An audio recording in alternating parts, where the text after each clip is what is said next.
আসসালামু আলাইকুম। সবাই কেমন আছেন? আশা করি সবাই ভালো আছেন। আমরাও আল্লাহর রহমতে ভালো আছি।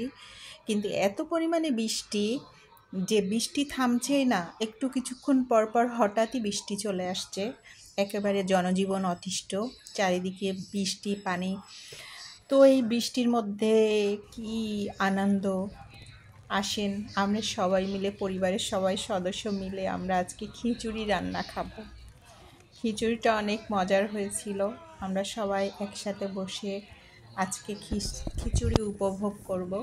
বৃষ্টির এই আমেজটা আমরা এভাবে করে সবাই মিলে এনজয় করলাম, রান্না করলাম এবং সবাই মিলে আড্ডা দিতে দিতে খাচ্ছি। তো এই অবস্থা। আর সবাই আমাদের মতো কিভাবে আপনারা কি করেন বৃষ্টির দিন আসলে সেটা আমাদেরকে জানাবেন। আমরা এভাবেই আমাদের সময়টা পার করলাম। আল্লাহ হাফেজ।